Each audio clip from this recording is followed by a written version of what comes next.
welcome to the last lecture on King Lear. This is King Lear Act 5. And the outline that I sent you earlier has 5 points to it. So I think what I'll probably do is break it up into 1, 2, 3 sections. One kind of brief one at the beginning, a kind of lengthier kind of middle section on Edgar's redemption and Edmund's nature, and then one short segment at the end, kind of looking at the terror of King Lear and trying to wrap things up. So the first point that I have on our outline was Albany's principles. So I think Albany is an interesting, and sorry, I'm getting a little backward here. Let's see if I just like that. Okay. Yeah, Albany's an interesting and a complex character.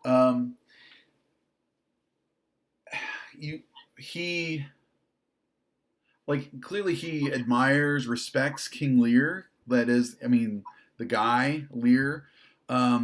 He's his father-in-law, among other things. But he's also devoted to the good of his nation, right? And I think this is a point that can kind of easily get overlooked. Why does Albany, who is sort of sometimes treated as one of the kind of the good guys, the virtuous characters in this play, he leads an army against and in fact defeats Cordelia's army with King Lear in it, right? So that seems like kind of a weird contradiction, and so the explanation, I think, such as it is in at the beginning of Act 5, Scene 1. The very beginning of Act 5, Scene 1 has Edmund, who doesn't trust Albany, saying to one of his messengers, no, this is on page 119, it's Act 5, Scene 1, line 1, know of the Duke if his last purpose hold, or whether, since he is advised by aught to change the course, he's full of alteration and self-reproving, bring his constant pleasure, right? So Edmund just wants to find out, what's Albany's plan at this point, right? He seems to be vacillating in Edmund's experience of things. What exactly is Albany going to do at this point? And so Albany ends up shorting up a couple lines later, with his wife, who's got the hots for Edmund, and he explains, "This I hear, the king is come to his daughter, that is, Lear and Cordelia have been reunited at Dover, with others whom the rigor of our state forced to cry out." So now he's alluding there to Edgar, Gloucester, the people who have remained loyal to Lear, even though Lear has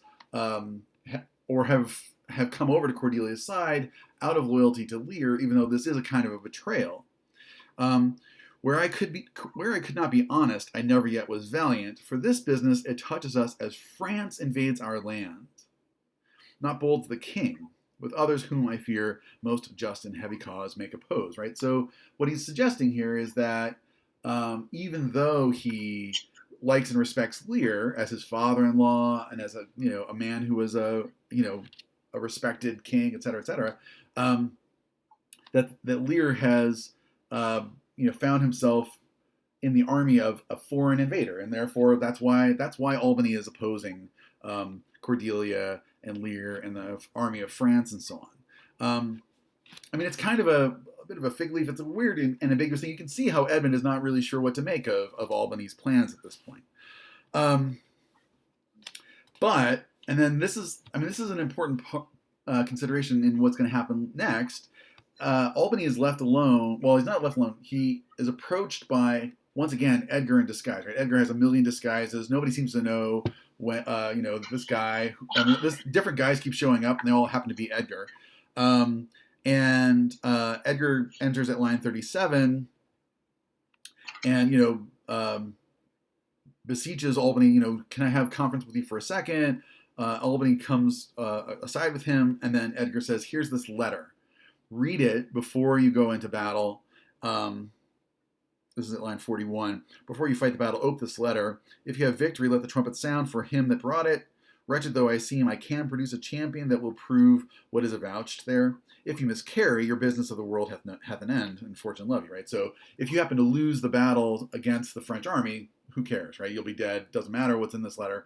But if you are victorious, read this letter and, kind of know what's going on, right? And what is the letter is that the evidence that Edgar acquired in his duel with Oswald to protect Gloucester, a letter from Albany's wife Goneril to Edmund, offering to marry him if he can help her get rid of Albany, who is the one of the kings of Britain at this point. And so this is going to be when Edmund and Albany are interacting at this point in Act 5, Scene 3, after the victory, Albany is aware now at this point that Edmund has been plotting, or has been part of a plot with Goneril against Albany's authority, right? But Edmund doesn't realize that Albany's aware of that, right? So when Act 5, Scene 2, just this little teeny tiny scene, right? But I mean, that is actually the moment where Shakespeare diverges most radically from his sources at this point, right? As I've mentioned before, historically and in the chronicles and in the sources that Shakespeare would have known, King Lear, Cordelia and Lear are victorious against her sisters. And at this point, historically in the chronicles and whatever, in the myths and the legends and so on, Lear comes back to the throne and reigns until he dies. And then the throne passes to his loyal and legitimate daughter, Cordelia, right? And instead, Shakespeare changes things here at Act 5, Scene 2 and has the British army defeat the French army, and therefore Cordelia and Lear are going to become captives, right? Anyways, but in Act 5, Scene 3, so the forces of Albany and Edmund have been victorious, and Albany is very, sort of assertive with Edmund, right? And part of it, Edmund doesn't necessarily understand where has Albany all of a sudden got this backbone, right? Part of it is that Albany has evidence that Edmund has been a traitor, and that Edmund and his wife are plotting against him, Albany, right? And so when Albany comes on at this is Act 5, Scene 3 at line 40, and he congratulates Edmund for having helped lead their army to victory, and then in a kind of, one of the things that just struck me as I'm kind of rereading King Lear with you all this time around is like noticing how many plot devices and things we've seen in other plays kind of show up. And it's not that it's that big of a deal, right? I mean, they just sort of point to things that work well dramatically, maybe, for Shakespeare. But that Albany demands Edmund hand over his prisoners, which is an awful lot like Henry IV asking Hotspur to hand over his prisoners, right? And Edmund says, we're in the heat of battle. A lot of blood has been spilt. I'll bring you those prisoners tomorrow, right? And the reason why he is putting him off, right, is that Edmund is plotting to kill, or is working on having, we're going to come back to this, but having Lear and Cordelia killed in prison. And Albany is peremptory at this point at line 59, 60. Sir, by your patience, I hold you but as a subject of this war, not as a brother, right? And he reminds Edmund, look, you're not my equal. You're not my peer, my partner. You don't have co-authority with me. You're working for me, right? I am the leader of this military, and you get better hand over those prisoners that are in your possession or that you have control over. Okay, so which prompts a scene with all the sisters kind of playing for Edmund at this point. And then there's this. In fact, so Goneril and Regan at this point are kind of competing for Edmund's hand, right? They want to marry him, and Regan betroths herself to Edmund at line 75, and Goneril can't believe that Regan has just proposed marriage to Edmund, and says at line 76, "Mean you to enjoy him then?"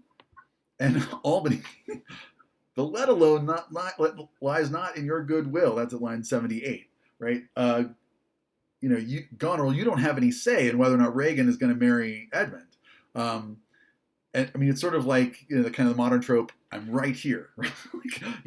Goneril, you're plotting with, to marry this guy. I'm still alive. I'm standing right here, and you're making this play for Edmund here.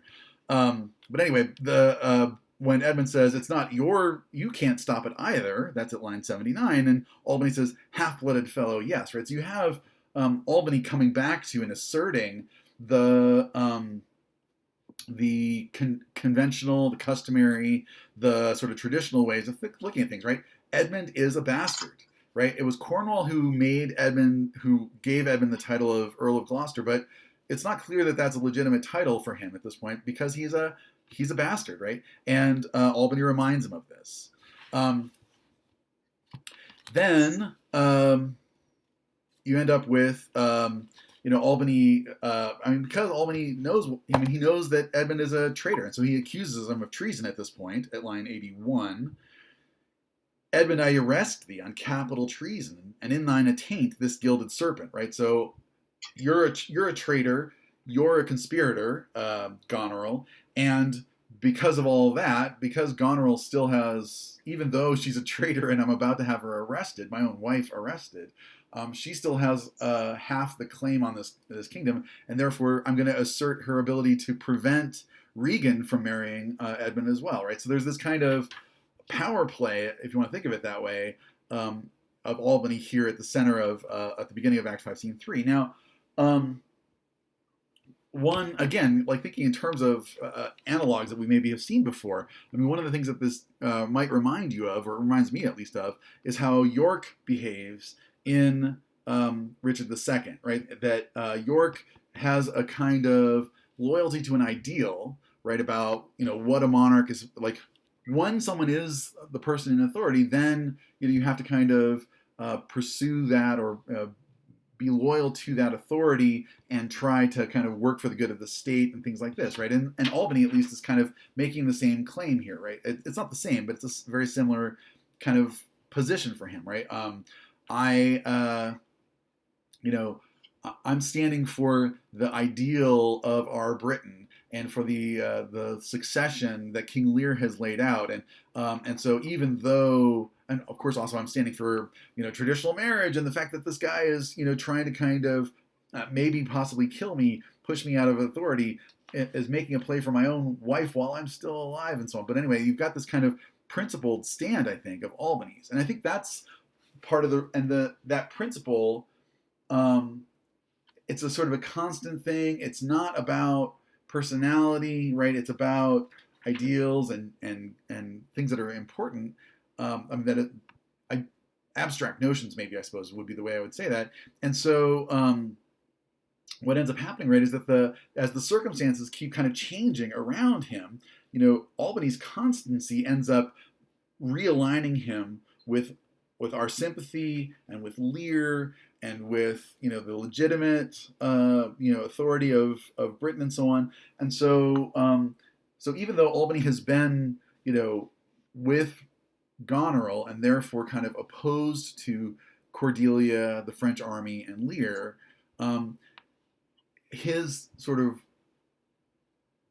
duty and loyalty to a kind of a concept, as all these other characters are suddenly become traitors to like the law, to ideals, and so on, it's going to realign Albany with the people that we have sympathy for in this play, which are Cordelia and Lear and so on, right? And so so this is one of the reasons why at the end of the play, I mean, Albany is one of the good guys, right? But at the end of the play, I mean, there's so much death at the end of this play, but in that last scene, as dead Cordelia's body is brought on by Lear, who then dies, the three guys who are standing there are Kent and Edgar and Albany, right? And these are the guys who are going to try to put together the kingdom that has been torn asunder by the tragic events of this play. You have Regan trying to kind of Albany trying to stand against Goneril the tyrant, right? So after the trial by combat, and Edmund is injured in that and is dying.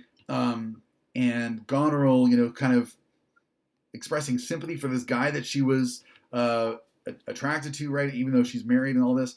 And Albany tries to, shame her at Act 5, Scene 3, line 149. Stop your mouth, dame. Or with this paper, I shall stopple it. Thou worse than anything, read thine own evil. Nay, no tearing, lady, I perceive you know it, right? This is the letter that you wrote to Edmund proposing that he help you kill me and become the king of Britain, right? And Goneril, say if I do, the laws are mine, not thine. Who shall arraign me for it?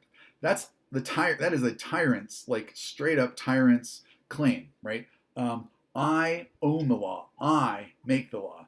How can the law be used against me, right? That's what tyrants say. That's what Macbeth has said. This is what other characters have said that we've looked at. And so, this is and Albany says, well, look, I'm standing here for the law, right? Not for personality, for the law. And according to the law, your actions would be considered treason, and therefore you should be arrested, and so should Edmund, and stand some sort of trial and all this kind of stuff. And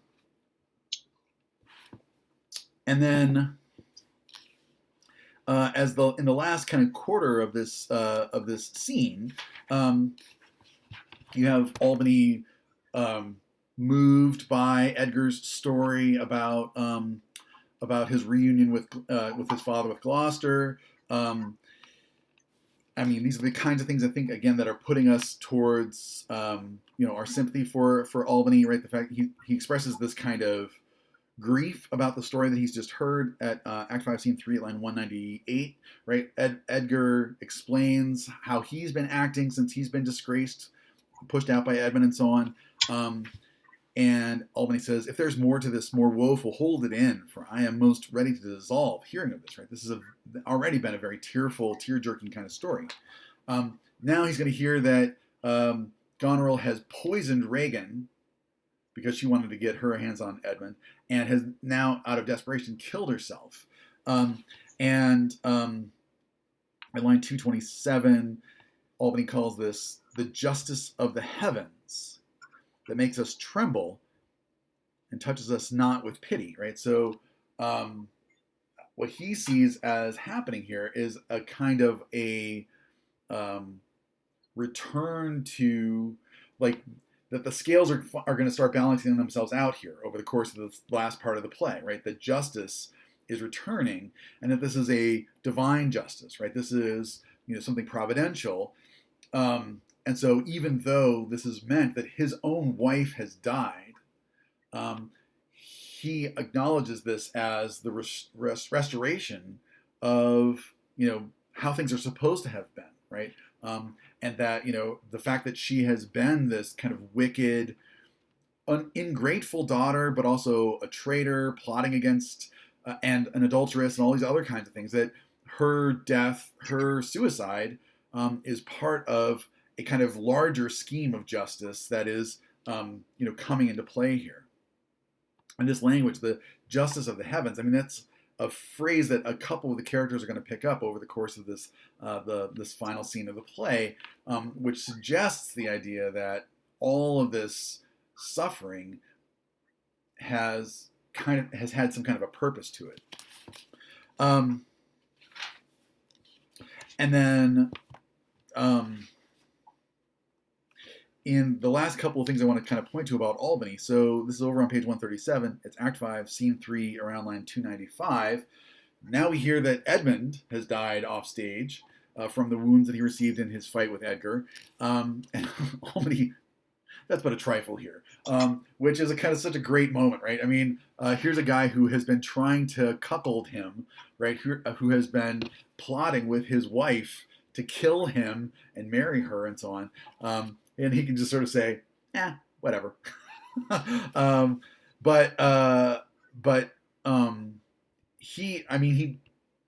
we're going to come back to this, right? But he doesn't know, so at this point, Lear is back.